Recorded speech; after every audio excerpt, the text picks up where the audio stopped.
नमस्ते प्यारे दोस्तों। टारगेट कॉम्पिटिटिव एग्जाम के इस ऑडियो सेशन में मैं आपका स्वागत करता हूं। बैंकिंग अवेयरनेस इस टॉपिक के अंतर्गत आज हम multiple choice questions which is based on the reserve bank of India, जो आज तक बैंकिंग एग्जाम में किस तरह से क्वेश्चंस आने की संभावना है, उस आधार पर इस ऑडियो को देखने की या इस एंगल से अप्रोच होने की हम यहाँ पे कोशिश करते हैं। यहाँ पे almost will going to cover 10 to 12 questions. First question आता है, on which commissions recommendation reserve bank of India was established.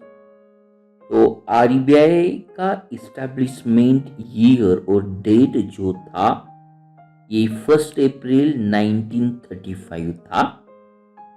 ये आरबीआई की इस्टेब्लिशमेंट के लिए रिकमेंडेशन जो प्रोवाइड की थी वो हिल्टन यंग कमीशन थी, जो 1926 में स्थापित की गई थी। तो Hilton young commission HILTON young commission की रिकमेंडेशन से आरबीआई की स्थापना हुई थी। नेक्स्ट क्वेश्चन है, which of the following is the not the work of RBI. हमें नीचे 4 ऑप्शंस दिए हुए हैं, उनमें से आपको ये चॉइस करना है which is not the function of RBI. One by one हम देख लेंगे, उसी को हम यहीं पे टिक कर देंगे। तो फर्स्ट ऑप्शन आता है बैंक ऑफ द बैंक्स।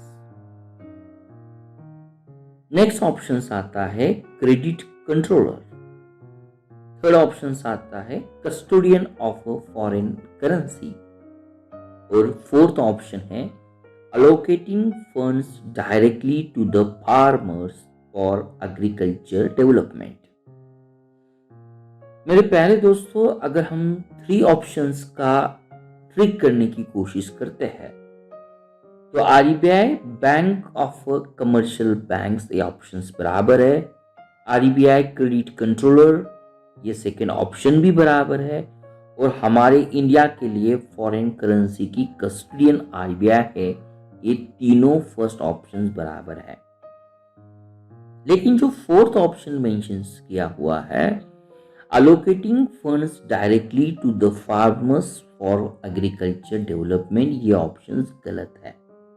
ये जो फंक्शंस होता है फार्मर को एग्रीकल्चर डेवलपमेंट के लिए फंक्शंस अलॉट करना, ये नाबार्ड का फंक्शन होता है, National Bank for Agriculture and the Rural Development ने NABARD through the rural bank, इसे हम रीजनल रूरल बैंक्स या कमर्शियल बैंक्स कहते हैं, इसके थ्रू ये काम करती है। तो आरबीआई डायरेक्टली फार्मर को फंड एलोकेशन का काम नहीं करती। नेक्स्ट क्वेश्चन है, who mints the coins in India. Mints coins in India, तो हमारे पास अलग अलग ऑप्शंस दिए जाते हैं। ये ऑप्शंस आपके साथ जरूर मैं शेयर नहीं करना चाहूंगा, लेकिन हमारे लिए ये बात 101% होनी चाहिए कि करेंसी नोट्स की प्रिंटिंग की रिस्पॉन्सिबिलिटी आरबीआई की होती है, लेकिन printing of 1 rupees note and all the mint of the coins is done by the finance ministry. ये आपका ऑप्शन बराबर होगा। अगर ये क्वेश्चन होता है कि मिंटिंग कॉइन्स कौन करता है, तो हमारे लिए ministry of finance, not only the coin, yes all the coins, but only 1 rupees note, remaining currency की प्रिंटिंग की रिस्पॉन्सिबिलिटी आरबीआई की होती है। नेक्स्ट क्वेश्चन आता है कि आरबीआई का नेशनलाइजेशन कब हुआ था।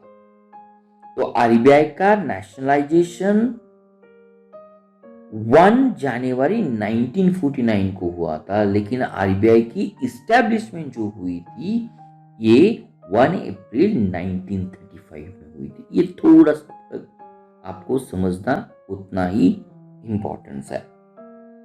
नेक्स्ट क्वेश्चन आता है, who is the first governor of RBI from Indian origin? अगर ये क्वेश्चन आता है तो हमारे लिए CD. Deshmukh, he is the first governor from Indian origin, जो उन्होंने 1943 से आरबीआई की गवर्नर जो इंडियन ओरिजिन के थे। लेकिन आरबीआई के फर्स्ट गवर्नर जो उनका नाम आता है ऑसबॉर्न स्मिथ है। वो एक बिजनेसमैन भी थे और एक इंग्लिशमैन भी थे। लेकिन इंडियन ओरिजिन गवर्नर की बात आती है तो डेफिनेटली हमारे लिए आंसर सी हो सकता है सी.डी. देशमुख। नेक्स्ट क्वेश्चन है, how long does the accounting year of reserve bank of India come from? आपको अलग अलग ऑप्शन दिए जाएंगे।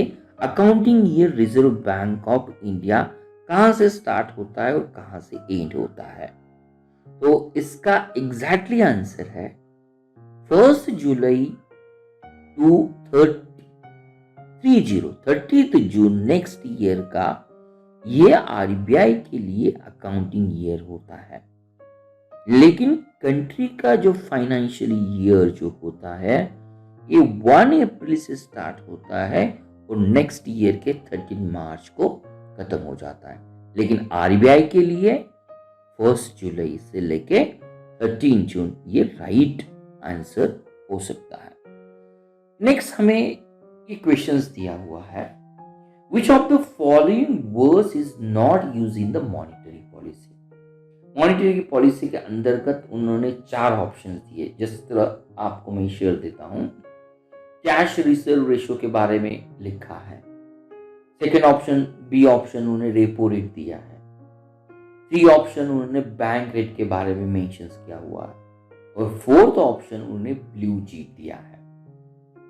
मॉनिटरी पॉलिसी की अगर आरबीआई की बात आती है तो through monetary policy RBI trying its best way to stabilise the Indian economic system.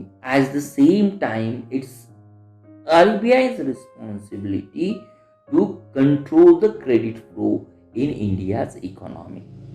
तो जो हमारे लिए ऑप्शंस दिए थे, repo rate, bank rate, cash reserve ratio, ये तीनों ऑप्शन मॉनेटरी पॉलिसी के अंतर्गत आते हैं। लेकिन ब्लू चिप्स ये वर्ड हमेशा उस कंपनी के लिए यूज किया जाता है शेयर मार्केट की टर्मिनोलॉजी में, या it is kind of adjective जहां जो कंपनी किसी के लिए एक एक्चुअल प्रॉफिट अदा करती है। तो ये कुछ क्वेश्चंस हमने देखे। नेक्स्ट क्वेश्चन आता है हमारे लिए कि who works as a RBI's agent at places where it has no office of its own? हम सभी लोग जानते हैं कि किसी स्टेट में, यूनियन टेरिटरी में या उसी के अंदर जो पर्टिकुलर रीजन है उसमें अगर आरबीआई का ऑफिस नहीं होता तो एज अ आरबीआई एजेंट कौन सा वर्क करता है, कौन सी एजेंसी वर्क करती है? ए ऑप्शन दिया है State Bank of India, B option है Ministry of Finance, C option है गवर्नमेंट ऑफ इंडिया और डी ऑप्शन है इंटरनेशनल मॉनेटरी फंड। चारों ऑप्शंस थोड़े से हमें लगता है कि yes, each and every options we have the conclude, but we cannot guess work because we're going to have punishment of a negative marking system।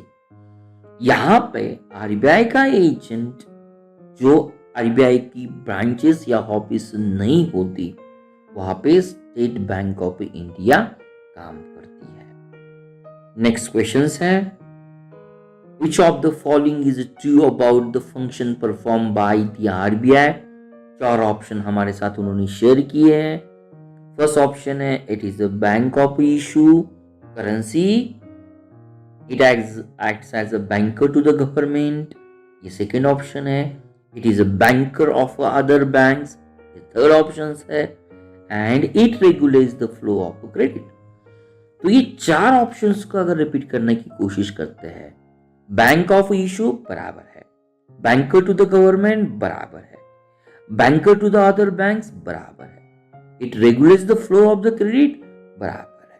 तो नीचे भी उनमें उन्होंने दिया था कि 1 and 2 बराबर है, 2 and 3 बराबर है, लेकिन यहाँ पे सभी ऑप्शंस करेक्टली मेंशंस किए हुए हैं। This thing we have to be the understand. Next question हम देखने वाले हैं, India is a member of international monetary fund since.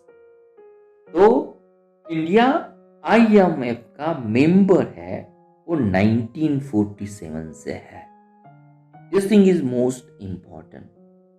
यहां पे one thing is very clearly we have to be the understand कि IMF की अगर बात आती है तो rate of exchange at the declare to the IMF जो रिजर्व बैंक के लिए इंपॉर्टेंस होता है वो ये काम करती है। नेक्स्ट आता है हमारे लिए, नेक्स्ट क्वेश्चन अगर हम सॉल्व करने की कोशिश करते हैं, when did the reserve bank of India notify the draft regulation relating to the credit information companies act 2005। तो credit information company regulation act 2005 है, लेकिन उसका ड्राफ्ट रेगुलेशंस जो उन्होंने नोटिफाई किया था उसकी एग्जैक्ट डेट आती है अप्रैल 5, 2006। 2006 इसका राइट आंसर जरूर होगा।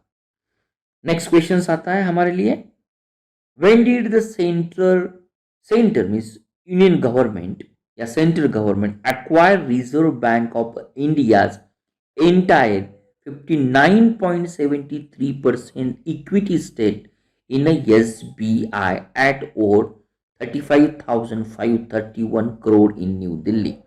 तो RBI का SBI में जो 59.73% शेयर था वो यूनियन गवर्नमेंट ने कब एक्वायर किया?